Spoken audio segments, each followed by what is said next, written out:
Pessoal, deixa eu te explicar um outro detalhe que pode aparecer na tua prova. Já apareceu o pseudo curto, né? Muito cuidado, pessoal, que existe um falso curto, né? O que a gente chama de pseudo. O pseudo é falso, né? Falso curto. Aqui a gente tem um falso curto-circuito. O que acontece? Fica atento.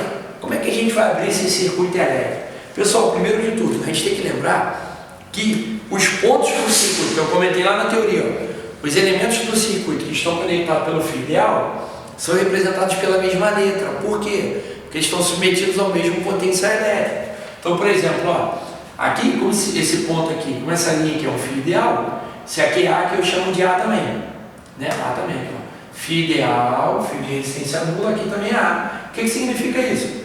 Potencial nesse ponto é A, potencial nesse ponto também é A. Mesma coisa, B. Se aqui é B, aqui também é B. Né? Então, se o potencial aqui é B, pessoal, fio ideal, potencial aqui também é B. Ou seja, eu estou supondo, por hipótese, que entre A e B existe uma diferença de potencial. Tá legal, pessoal? De novo, se aqui o potencial é VA, fio ideal, potencial aqui é VA. Se aqui o potencial é VB, fio ideal, potencial aqui também é VB. Olha só que legal, ó. Olha só que legal. Aí vamos supor, por hipótese, está fluindo uma corrente de A para B. Não, uma corrente de A para B.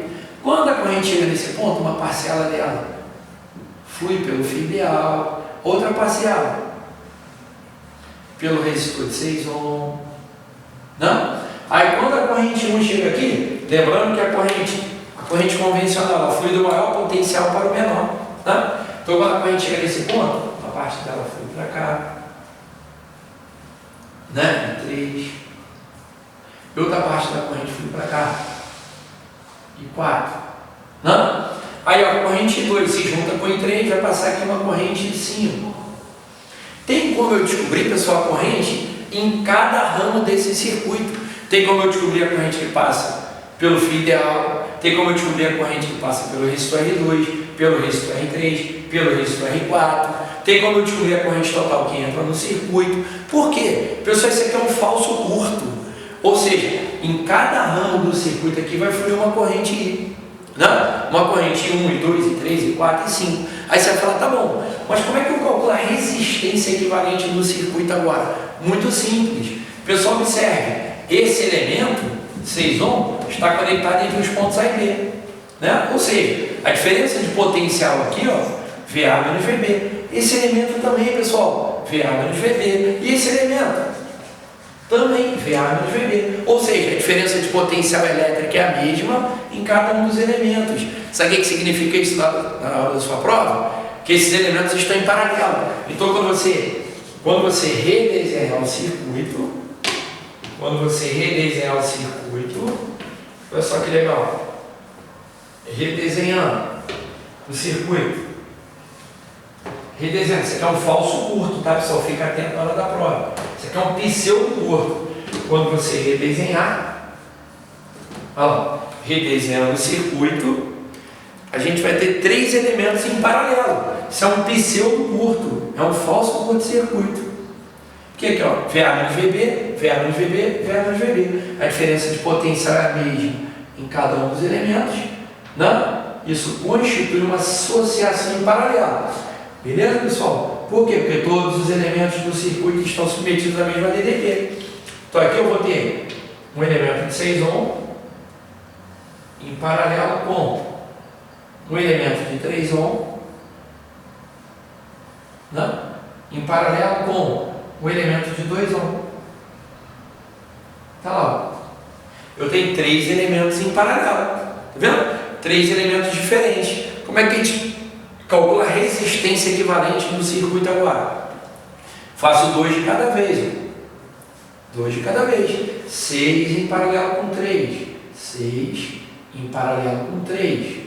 Qual vai ser a resistência equivalente do circuito aqui, ó? 6 vezes 3 sobre 6 mais 3. Vou chamar essa resistência aqui, ó, é aqui. Vai ficar 6 vezes 3 sobre 6 mais 3. Olha lá, 6 vezes 3 dividido por 6 mais 3. Vai ficar 18 por 9, que vai dar 2 ohms. Depois vai ficar 2 em paralelo com 2.